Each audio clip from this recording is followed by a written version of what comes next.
Tiga mayat lagi ditemukan di salah satu sungai Houston, kembali memicu ketakutan online soal pembunuh bayu terkenal.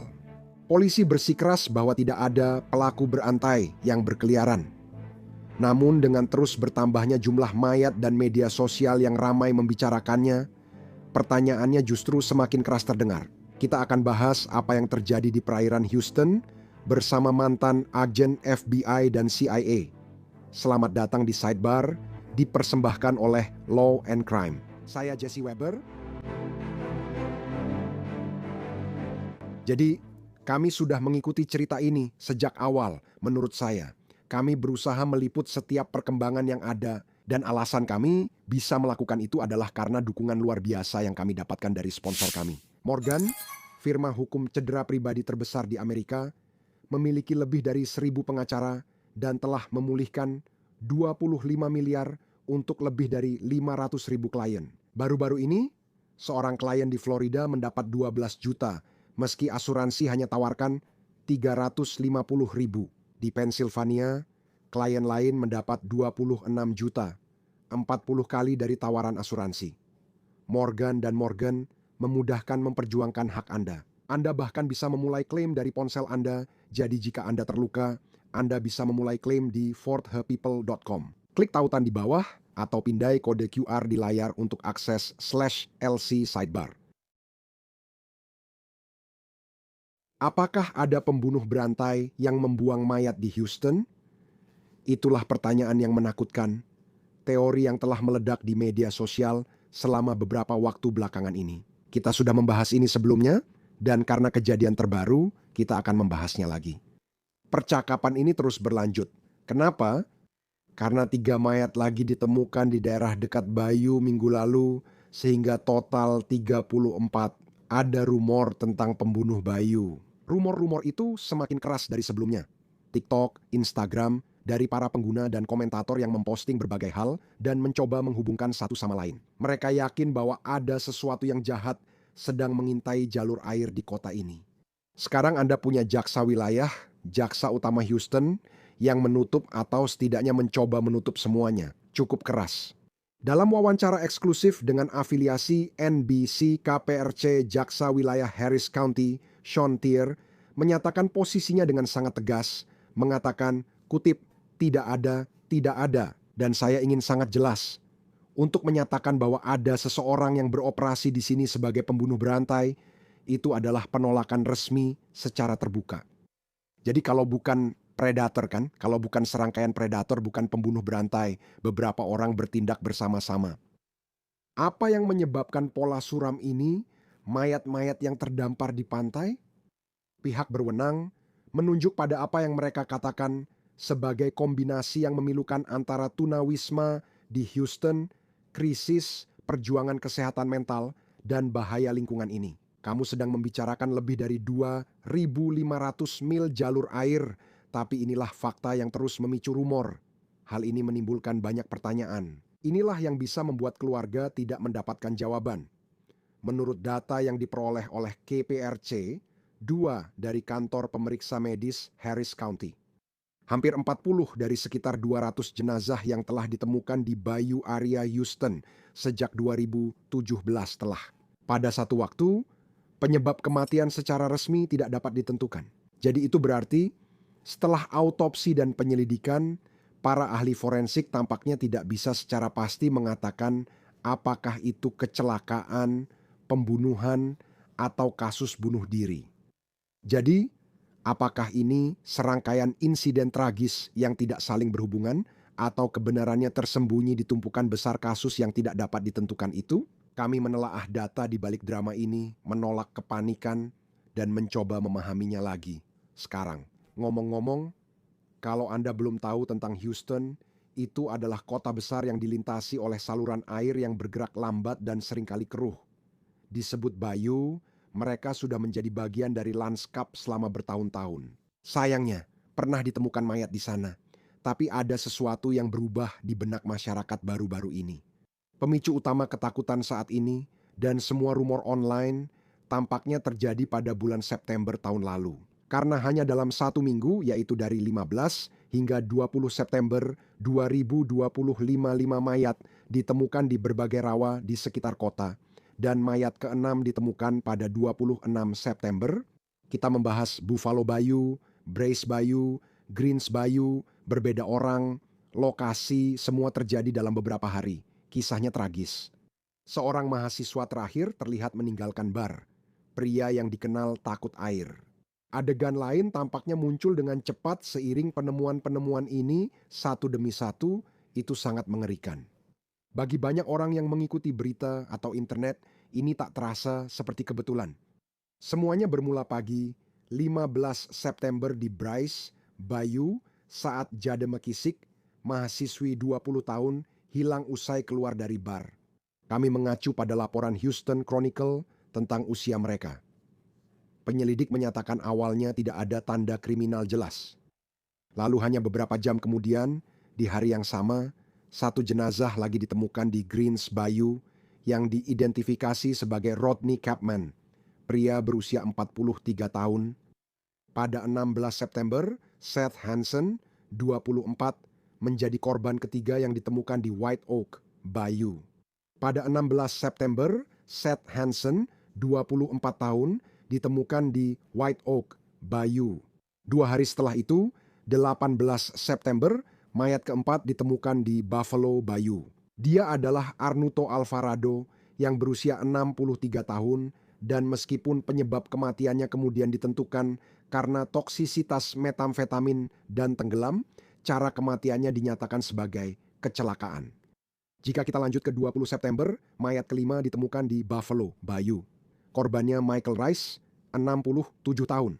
Pada 26 September, mayat ke-6 ditemukan di Buffalo Bayou, pusat kota, seperti yang saya sebutkan. Korban awalnya adalah Jane Doe, digambarkan sebagai seorang wanita muda dengan tato 888 yang khas di pergelangan tangannya, kemudian diidentifikasi sebagai Michaela Miller.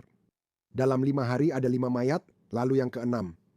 Hanya dalam beberapa hari, semua terjadi sangat cepat dan menakutkan, bukan? Orang yang berbeda, saluran air yang berbeda, semuanya dalam rentang waktu yang sangat singkat. Itulah yang mematahkan anggapan bahwa kejadian-kejadian ini hanyalah tragedi yang terpisah. Itu yang membuat saraf kota ini putus dan teori pembunuh bayu jadi perbincangan utama. Menanggapi langsung, Wali Kota Houston, John Whitmire, dan Kepala Polisi No Diaz menggelar konferensi pers. Mereka sangat tegas. Wali kota menatap kamera dan menyatakan ini. Izinkan saya mengatakannya lagi, tidak ada bukti bahwa ada pembunuh berantai yang berkeliaran di jalanan Houston. Kalau ada, kalian pasti dengar langsung dari saya. Penjelasan resmi selalu menyoroti isu sosial besar seperti populasi tunawisma di Houston, masalah kesehatan mental, penyalahgunaan zat, dan geografi bayu yang sederhana tapi berbahaya.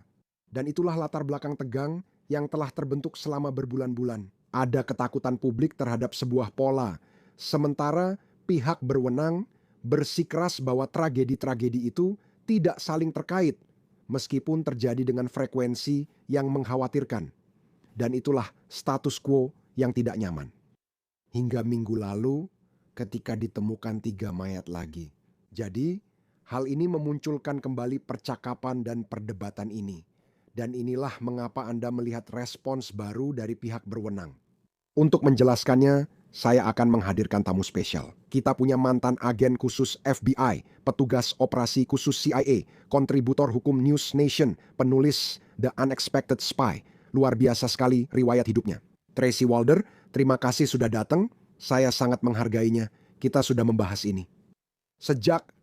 Maksud saya rasa sejak bulan September ketika kita mulai melihat semua mayat yang menumpuk ini, dan sebelum kita membahas mayat-mayat baru yang telah ditemukan, saya harus mulai dengan ini. Oke, sikap resmi dibandingkan dengan persepsi publik, benar? Polisi dan wali kota berulang kali mengatakan pada dasarnya tidak ada bukti pembunuh berantai. Ini adalah insiden tragis, namun terpisah akibat berbagai masalah sosial. Sekarang, dari sudut pandang investigasi Anda, dari sudut pandang Anda, ketika Anda mendengar frasa tidak ada bukti, apa sebenarnya artinya? Dalam situasi seperti ini, Apa yang perlu dilihat oleh para penyelidik untuk bahkan mulai mempertimbangkan teori predator berantai? Saya rasa salah satu hal terbesar yang perlu mereka lihat, Jesse, adalah cara kematian yang sama, cara yang sama di mana seseorang dibunuh. Secara umum, biasanya pembunuh berantai cenderung membunuh korban dengan cara yang sama, atau meninggalkan tanda khusus atau mengambil sesuatu. Saya rasa itu mungkin hal terbesar yang perlu dilihat oleh penegak hukum karena orang-orang akan melihat ini dan berkata, Oh, baiklah. Lalu bagaimana Anda mengkategorikan Gilgo kan? Tersangka pembunuh di sana? Itu adalah pembunuhan yang dikategorikan dan diidentifikasi berdasarkan area di mana mayat-mayat itu ditemukan. menurut saya, hal dengan Pantai Gilgo adalah pada akhirnya mereka jelas bisa mengaitkan DNA Huberman dengan para korban ini. Jadi jika mereka bisa menemukan itu, yang harus saya jujur, saya rasa itu tidak akan terjadi dalam situasi seperti ini. Dalam kasus Pantai Gilgo, para wanita itu tidak tenggelam. Saya rasa dalam kasus di mana ada air, individu ditemukan di badan air, banyak bukti-bukti forensik akhirnya hilang karena hal itu dan menjadi terkontaminasi. Menurut saya, terutama jika ada beberapa jenazah di air, fokusnya pada cara mereka dibunuh, bukan pada DNA yang mungkin menghubungkan mereka. Saya sebutkan di awal bahwa awalnya banyak dari kematian itu tidak dapat ditentukan, tapi itu tidak berlaku untuk semuanya. Tetap saja, sudah ada beberapa penjelasan, tapi apakah menurut Anda mengejutkan melihat sejumlah kematian, mungkin dengan cara seperti ini yang tidak dapat ditentukan? Anda menyebutkan soal air, Anda juga menyebutkan mungkin beberapa karakteristik tertentu. Apakah Anda terkejut saat membaca tentang hal ini, dan Anda melihat pada kelompok-kelompok ini bahwa banyak dari kematian ini awalnya tidak dapat ditentukan, atau bahkan untuk beberapa waktu tidak dapat ditentukan? Menurut perhitungan saya, dari data yang ada, 19 kasus tidak dapat ditentukan dan satu masih menunggu hasil. Jadi dari total 33, sebagian besar masuk kategori tidak dapat ditentukan. Tapi ada beberapa hal tentang itu menurut saya. Salah satu hal yang membuat orang khawatir dan mereka jadi kurang percaya pada, Anda tahu, wali kota, penegak hukum, atau siapapun yang membuat pernyataan adalah karena jumlah kasusnya yang begitu banyak. Jumlah orang yang ditemukan di Bayo sejak 2019 telah meningkat 3 kali lipat.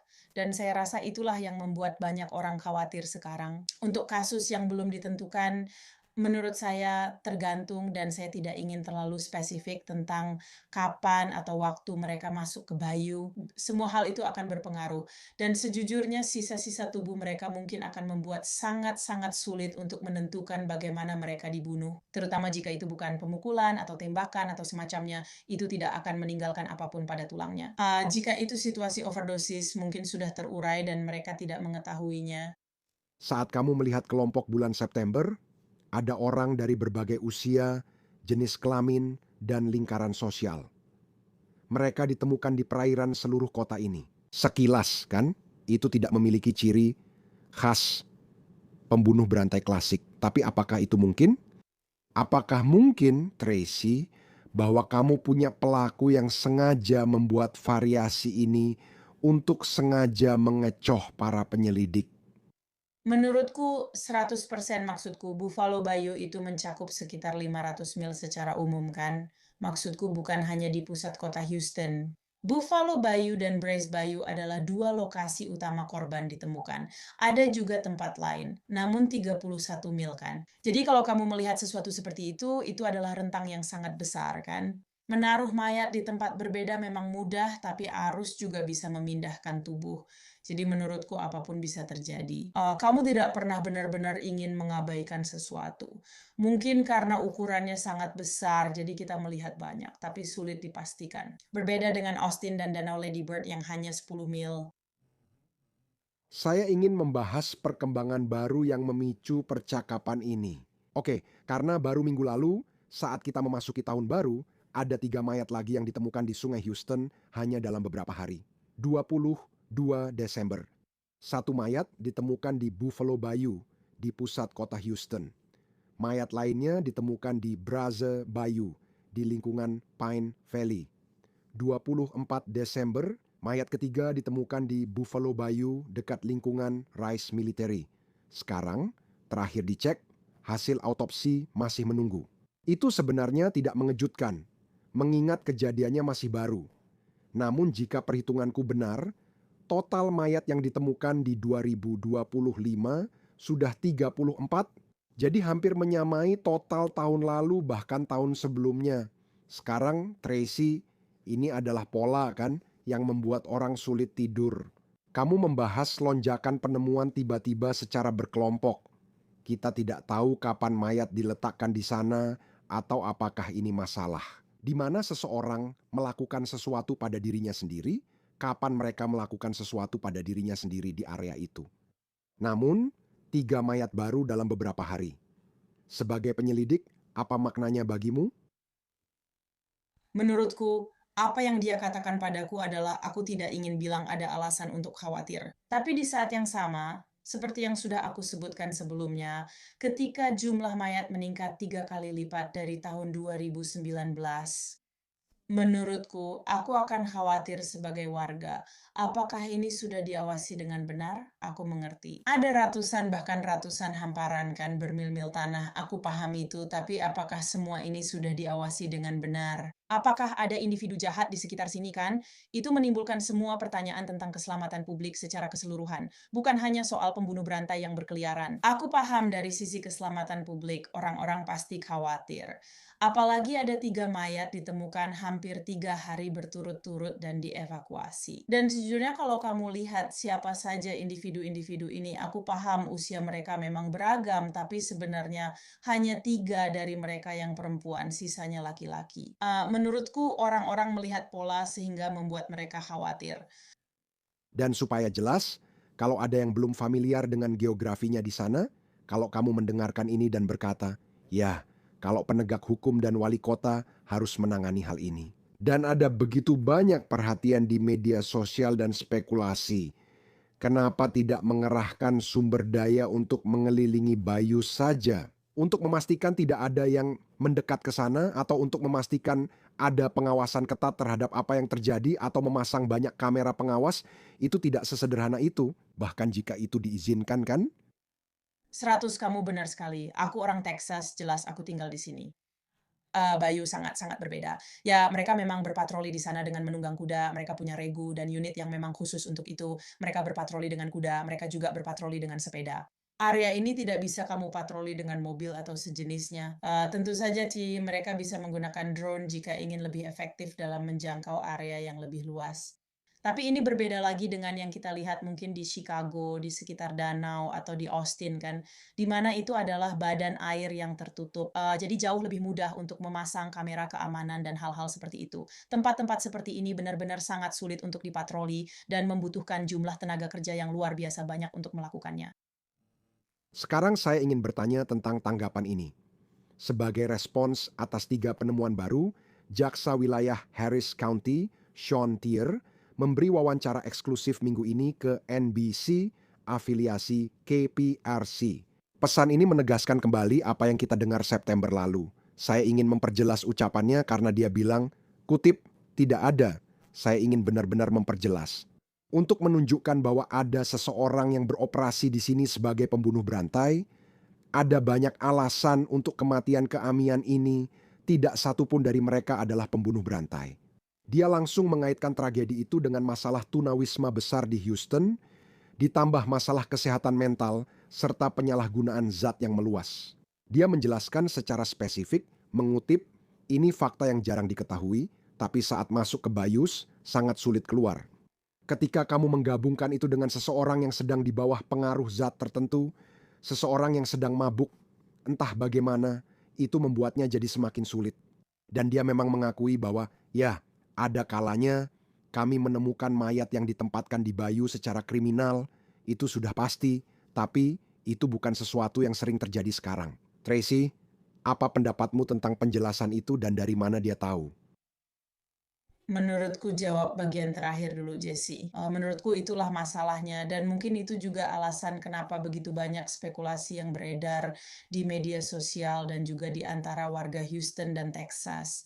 Menurutku masalah muncul saat ada 19 sampai 20 kasus seperti ini yang dikaitkan dengan status tidak dapat ditentukan. Dan di atas itu, sekitar 3 atau 4 kasus dinyatakan sebagai pembunuhan.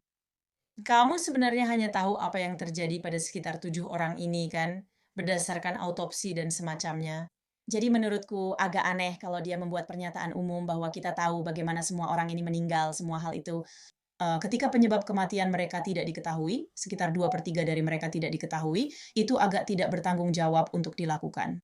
Namun mereka jelas tidak memperhatikan pola yang sama dan cara orang-orang ini meninggal. Saya pikir beberapa dari mereka memang karena tunawisma parah, masalah kesehatan mental, dan kecanduan narkoba. Namun untuk kasus yang tidak diketahui penyebabnya, kamu tidak tahu pasti karena tidak bisa mendapat hasil toksikologi mereka. Menurut saya, jika dia menjelaskan seperti itu, mungkin lebih mudah diterima.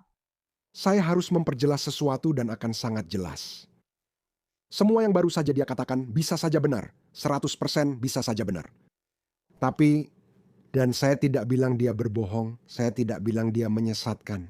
Tapi saya harus bertanya, apakah mungkin selama proses penyelidikan penegak hukum atau Anda tahu, jaksa atau pihak berwenang mungkin tidak sepenuhnya transparan tentang apa yang mereka ketahui, apa yang sebenarnya terjadi, dan karena ada ketakutan memicu keresahan publik, ada ketakutan tentang apa yang akan terjadi jika informasi ini disebarkan, mungkin saja itu akan mencemari penyelidikan. Mereka tidak ingin memberitahu siapapun bahwa mereka mungkin sudah punya seseorang dalam pikiran mereka. Apakah itu mungkin terjadi dalam karier Anda? Apakah Anda pernah melihat sebelumnya? Di mana ada sebuah pernyataan, sebuah kesimpulan yang disampaikan kepada publik. Namun, apa yang terjadi di balik layar justru benar-benar sebaliknya. Saya jelas pernah melihat itu sebelumnya, tentu saja. Karena jika Anda hampir menangkapnya, maksud saya, kita baru-baru ini melihat hal ini terjadi dalam penembakan di Universitas Brown, bukan? Mereka tahu. Nek Barrett sudah mengetahui siapa tersangkanya dan kemudian tidak merilis apapun sampai jelas dia sudah meninggal. Jadi dengarkan, itu memang sesuatu yang benar-benar terjadi.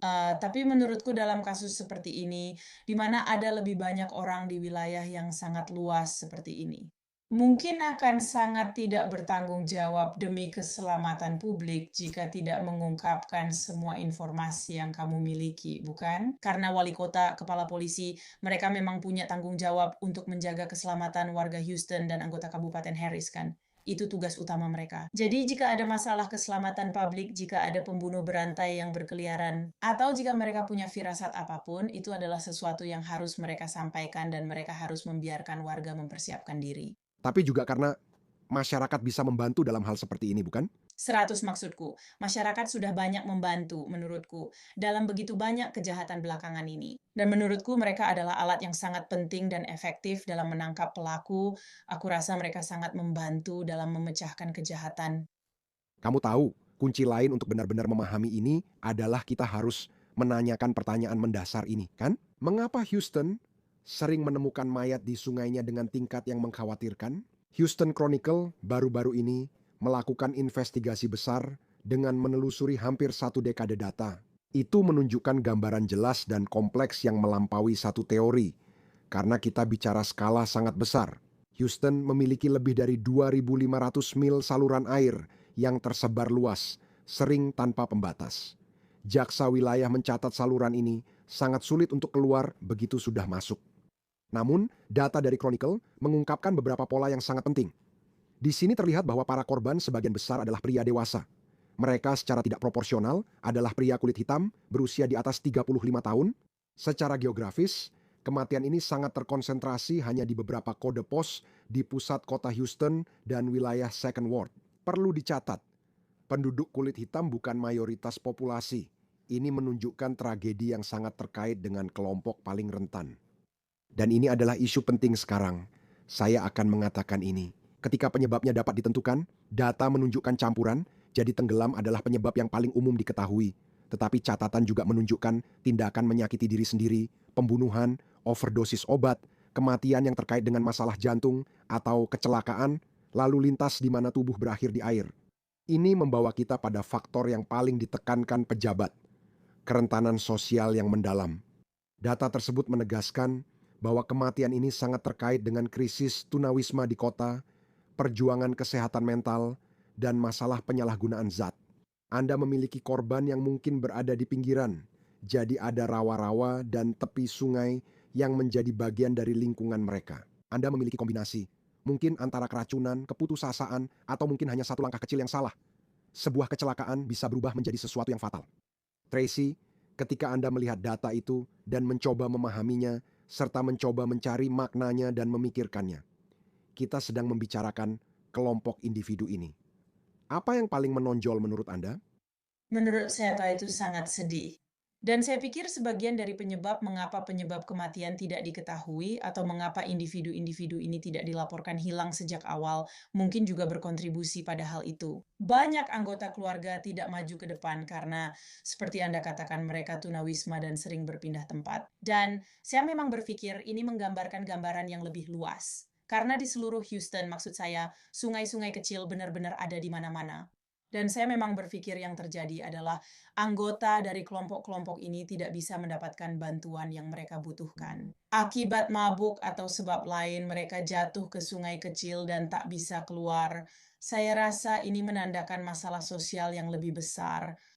Saya tahu Anda harus segera pergi, tapi saya perlu menanyakan satu hal lagi. Ada satu konteks penting yang tak boleh diabaikan, yaitu peningkatan jumlah kematian dari waktu ke waktu. Ini bukan cuma kepanikan sesaat. Data menunjukkan tren kenaikan yang mengkhawatirkan. Laporan Houston Public Media yang mengutip data Harris County Institute of Forensic Sciences menyebut lebih dari 200 jenazah diangkat dari sungai lokal sejak 2017. Ini penting. 2 tahun terakhir mencatat rekor tertinggi. Pada 2024 ditemukan 35 jenazah. Dengan penemuan pekan lalu, 2025 hampir mencapai 34, mendekati rekor tahun sebelumnya. Sekarang, untuk memberikan gambaran, pada tahun 2017 ada 20 kematian seperti itu.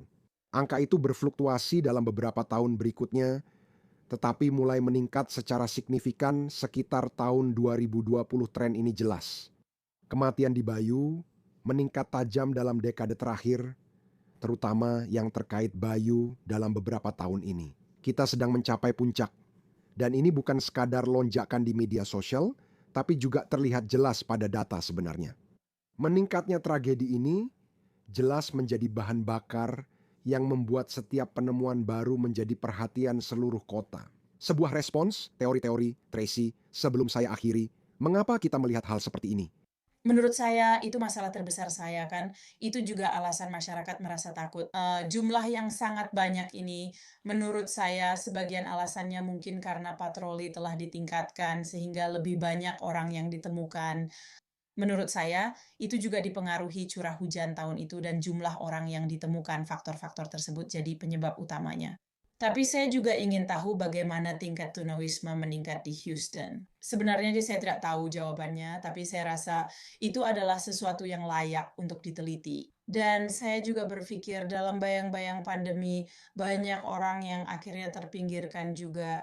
Menurut saya, itulah badai sempurna yang membuat jumlah individu meningkat 3 kali lipat. TRACYWALDER. Terima kasih, saya sangat menghargainya. Terima kasih, Jesse. Dan itu saja yang bisa kami sampaikan untuk Anda saat ini di Sidebar. Semua, terima kasih banyak sudah bergabung bersama kami. Dan seperti biasa, silakan berlangganan di YouTube, Apple Podcast, Spotify, atau dimanapun Anda mendapatkan podcast Anda. Ikuti saya di X atau Instagram. Saya Jesse Weber, sampai jumpa lagi.